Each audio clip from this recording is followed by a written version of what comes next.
Today's video is all about hitting straighter shots by reducing the rate of closure, so how quickly the toe is passing the heel.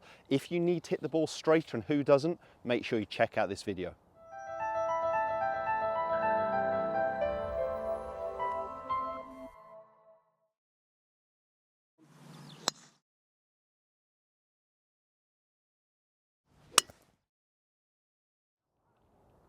Welcome back to the TruGolf Academy. You've joined me, Jon Watts, today at Branston Golf and Country Club. Today's video, as I mentioned there in the intro, is all about hitting straighter shots. Now, I often hear, and I was watching something on YouTube the other day, and the pro in question, Jason Day, was talking about his driving. And he was talking about how he feels like he keeps the club face square to the target for a little bit longer. Now, of course, we know, and I'm sure Jason Day knows, that the club face does not stay square to the target for very long. But what we see with better players is a slower rate of closure. So that isn't a particularly technical term. That is how quickly the toe of the golf club is passing or rotating, passing the heel here. Now, what we see with very good players is a slightly slower rate of closure. What we see with very handsy players is a much higher rate of closure. There isn't many, or aren't many, elite golfers out there with a real high rate of closure. There are a couple, you know, Bubba Watson perhaps, who may use his hands a little bit more excessively through the ball, but obviously shaping the ball quite a lot. So there's always players that have found a way to get it done effectively and know their own golf game. But the most consistent, and I'm going to be focusing on a driver here, but this is relevant with anything, the most consistent straighter golfers tend to feel like they keep the club face pointing down the target line longer. Now, we know that's not reality. It's a feeling more than reality, but we know they are reducing the rate of closure. So I want to discuss in today's video how that might come about. If you haven't already, please do subscribe to my channel, or consider subscribing to my channel. If you like what I'm saying here, if you like some of my other content, I do at least 2 instructional videos a week, and it's great to get some feedback from you guys. Any comments, any questions that I can start to film some content on, please drop them just below to this video. So, reducing the rate of closure, keeping the club face to the target a little bit longer.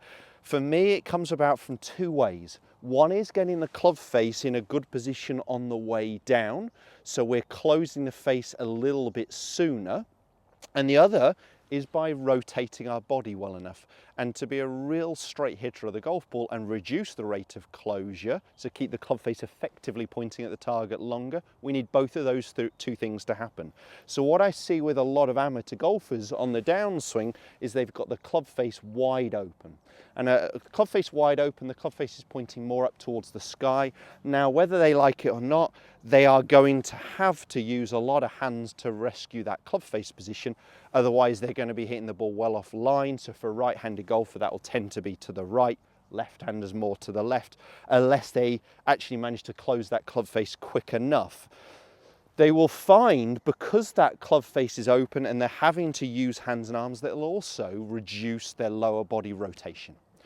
Elite golfers tend to have their lead wrist feeling like it is pointing, so my lead wrist is my one closest to the target, feel like it's pointing down towards the ground a little bit sooner, and you'll see from a downline position, when I get to about the last parallel position here, the club face is actually starting, the leading edge here, starting to match up with my spine angle. Now that means there is less need for hands and arms, and that also means I can keep my body rotating. So elite golfers tend to have the club face at the last parallel position already a little bit more closed or closing, and then they're able to actually hold that position with rotation. I get a lot of golfers say, well, I'm not strong enough or powerful enough to do that. Try it. You know, if you have got that club face open, you won't. You will always be using a lot of hands and arms. But a great drill, a great exercise, I'm sure if you watch my channel before, you'll have seen me do, is just pop your glove on and put a T-peg in the glove. So in between the Velcro here, oh, as he drops it, pop it in that little gap and try and close it up. So you're going to use that as your marker, okay, as your pointer. And what I want you to do is get to the top of the swing, and I want you to feel on the downswing of starting to allow that T-peg to point down. Now, I'm not doing it this way, of course, throwing the club over the top. But I'm getting that club to that last parallel position where it's almost parallel to my toe line, the target line, and I'm feeling like the tee peg is pointing a little bit more down. Now, it's not pointing way down, but you could see if the face is open, the tee peg is pointing more up. If that tee peg is up and that face is open, you will, whether you like it or not, have to recover with a lot of hands and arms. So the feeling here for you is that that tee peg is pointing a little bit more down, and now I can just keep my body rotating. We need the two parts to happen. So we have to keep our body rotating, but the club face is the key to this, okay? So if we can get that club in a better position, all I'd get you to do is a few slow rehearsals. Get to the top. Now we could talk about how we affect this from the takeaway. I'm just focusing on the downswing here.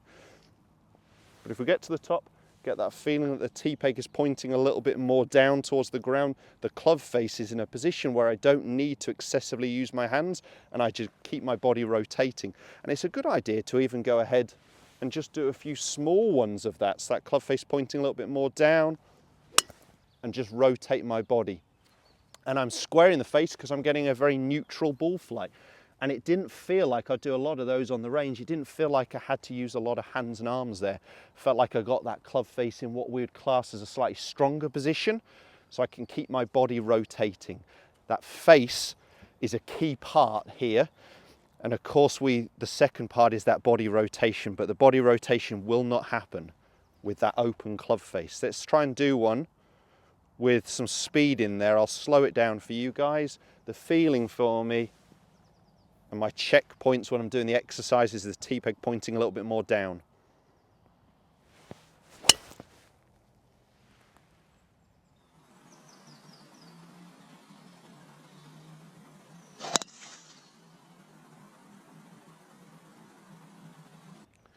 Well, I can't hit them much better than that. Just a little soft draw. So started just right to where I was aiming. So I know the club face was a little open, but very little movement there. So quite close to the path. It didn't feel like I was having to use a lot of hands, but I do know there is some, and there is a rate of closure, absolutely. But what we see with the better players is a slower rate of closure. We don't see as excessive hands and arms. If this video has helped, make sure you hit the thumbs up and do subscribe to the channel, as I said at the start there, to never miss any more content. Cheers guys, we'll see you soon.